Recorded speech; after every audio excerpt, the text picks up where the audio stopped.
Class 7 এর গণিত ক্লাসে তোমাদের সবাইকে স্বাগতম। আজকের এই ক্লাসে আমরা গুরুত্বপূর্ণ একটি অঙ্ক করতে চলেছি এবং গত ক্লাসে আমরা 14 পর্যন্ত কমপ্লিট করেছি। তারই ধারাবাহিকতায় আজকে আমরা 15 থেকে শুরু করে দেখো 15, 16 এবং আমি যদি তোমাদের বলি 16 নম্বর প্রশ্ন, যেখানে বলছে শ্রেণী ব্যবধান 5 নিয়ে গণসংখ্যার সারণী তৈরি করা। এই প্রশ্নটি সব থেকে বেশি ইম্পর্টেন্ট এবং এটা 4 মার্কের একটি প্রশ্ন, যেটা খ নাম্বার প্রশ্নে এই ধরনের অঙ্কগুলো থাকে। তো একটু কষ্ট করে হলেও এই অঙ্কটা দেখবা। আর গত ক্লাসে আমরা এখানে করেছিলাম এবং সেখানে বলেছিলাম যে গণসংখ্যার সারণী তৈরি করা এই অঙ্কটা ইম্পর্টেন্ট, এবং আশা করি তোমরা সেই ক্লাসগুলো করেছো এবং মনোযোগ সহকারে সেই ক্লাসগুলো করেছো। কেননা দেখো, গণসংখ্যার সারণী তৈরি করা আসলেই গুরুত্বপূর্ণ এবং এই ধরনের প্রশ্নগুলোই আসলে আসবে তোমাদের। তো যাই হোক, আমি আসি 15 নম্বর থেকে 16 নম্বর একটু পরে আসি। কোন বলছে কোনো এলাকার 35টি পরিবারের লোক সংখ্যা দেওয়া হলো। এখানে 35টা সংখ্যা রয়েছে আলাদা আলাদা। শ্রেণীব্যাপ্তি 2 নিয়ে গণসংখ্যার সারণী গণসংখ্যা গঠন করো। অ্যাকচুয়ালি এই ধরনের প্রশ্নগুলোই তোমাদের আসে। গণসংখ্যার সারণী তৈরি করো, গণসংখ্যার গঠন করো, গণসংখ্যার ছক তৈরি করো, এই ধরনের প্রশ্নগুলো কিন্তু তোমাদের আসবে। অ্যান্ড তোমাদের জানার সুবিধা একটু বলে দিই যে তোমাদের অর্ধবার্ষিক পরীক্ষায় বা বার্ষিক পরীক্ষায় দুটো পরীক্ষাতেই এই পরিসংখ্যান অধ্যায় থেকে 2টি অঙ্ক আসবে এবং এই 11 মানে একটা মাত্র অধ্যায়, 11 নম্বর অধ্যায়, এই একটা অধ্যায় থেকে 2টি অঙ্ক আসবে এবং তুমি 2টাই লিখতে পারবা। তো 5টা সৃজনশীলের মধ্যে তুমি এখান থেকে কিন্তু 2টা লিখতে পারবা। যদি ভালোভাবে ক্লাসগুলো করো তাহলে অনায়াসেই তুমি ভালো একটি মার্ক অর্জন করতে পারবা। আচ্ছা, আমি এটার উত্তর আসি। দেখো, আমরা 15 নম্বর প্রশ্নের যে উত্তরটা লিখবো, প্রথমে আমরা লিখবো এখানে লোক সংখ্যার সর্বনিম্ন সংখ্যা।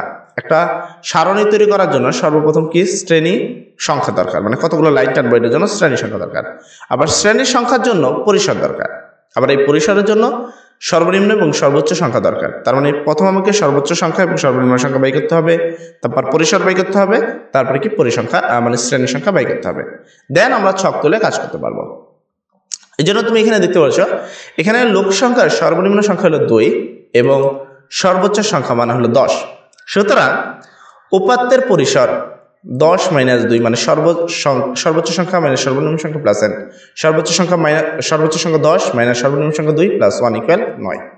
সুতরাং 2 শ্রেণী ব্যাপ্তি বা শ্রেণী বিন্যাসের জন্য শ্রেণী সংখ্যা পরিসর ডিভাইডেড শ্রেণী ব্যাপ্তি, পরিসর হলো তুমি পেলে 9, তাই 9/2 = 4.5।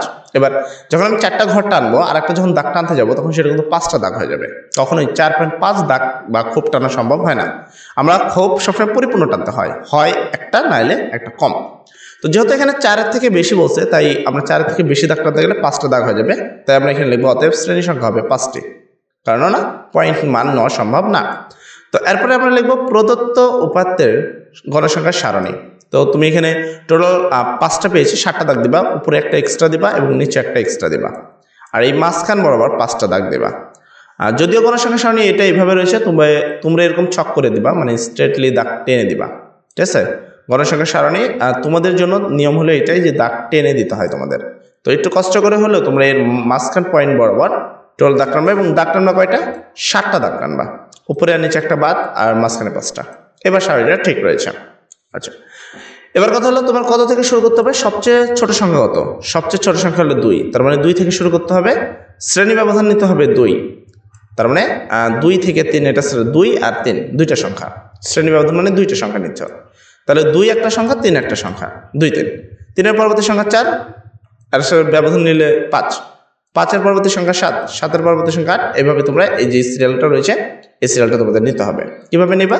সবসময় নিয়মেই যে এখানে যত ব্যবধান থাকে তার থেকে এক কম যোগ করতে হয়। তো যেহেতু এখানে শ্রেণীর ব্যবধান কত? 2, তাহলে 1 কম যোগ করলে 1 যোগ করতে হবে।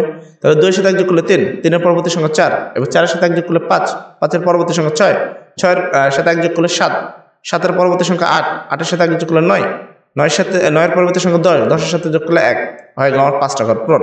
এবং সর্বোচ্চ সংখ্যা কিন্তু তুমি যদি খেয়াল করো, আমি একটু কোথায় গেলাম, বাইরে চলে গেলাম। আচ্ছা, এই উপরে দেখবো সর্বোচ্চ সংখ্যা কিন্তু 9, কিন্তু আমরা নেওয়া লাগছে কত পর্যন্ত? আমাদের 11 পর্যন্ত। কেন? ওই যে 5টা ঘর টানছে এবং 5টা ঘরকে আমাকে পূরণ তো করে দিতেই হবে। এটা মানে 100% তোমাকে কি করতে হবে? পূরণ করে দিতেই হবে। বুঝতে পারছো কি আমার কথা? আচ্ছা, এরপরে ট্যালি চিহ্ন। ট্যালি চিহ্নটা কিভাবে বসাবা? ট্যালি চিহ্ন নিয়ম হলো, এখানে প্রথম সংখ্যাটা দেখবা কত? সাপোজ প্রথম 6, তো 6-এর উপরে একটা কাট দিবা, এরপর দেখবা এই যে 6 এখানে এই বরাবর একটা দাগ দিয়ে দিবা লাইন। তারপরে সংখ্যা কত? 3, 3 বরাবর একটা কাট দিবা, 3 কোথায়? এখানে এ বরাবর একটা দাগ দিবা। তারপরে কত? তারপরে 4, 4 বরাবর একটা কাট দিবা, 4 কোথায় আছে এখানে, এই যে বরাবর একটা দাগ দিবা। এভাবে দাগ টানলে দেখবা তোমরা এই যে এখানে যা পাইছো তাই পাবা। এভাবে প্রত্যেকটা সংখ্যা কাট করতে হবে, ঠিক আছে। আমি মোটামুটি তোমাকে বোঝানোর জন্য 3টা সংখ্যা কাট দিলাম। এভাবে এখানে 35টা সংখ্যা আছে, 35টা সংখ্যায় কাট করে এভাবে বসাতে হয়। বসানোর পরে তোমাকে এখানে কত বললাম 6টি, এটা 6, এখানে পেয়েছি 11টি, এখানে পেয়েছি 5 আর 4 9টি, এখানে 5 2 7, এখানে 7টি, এখানে 2টি, তাহলে টোটাল হলো কয়টি? টোটাল হলো 35টি। তো এই তো তোমার গণসংখ্যা সারণী এবং এই জন্য তুমি পাবা 4 মার্ক। আচ্ছা, মোটামুটি আমাদের 15 নম্বর প্রশ্ন শেষ। এবার আমরা গুরুত্বপূর্ণ 16 নম্বর প্রশ্নে আসি, যে ধরনের প্রশ্নগুলো আসলে বোর্ড পরীক্ষায় আসে বা তোমাদের যে মেন পরীক্ষা সেগুলোতে আসে।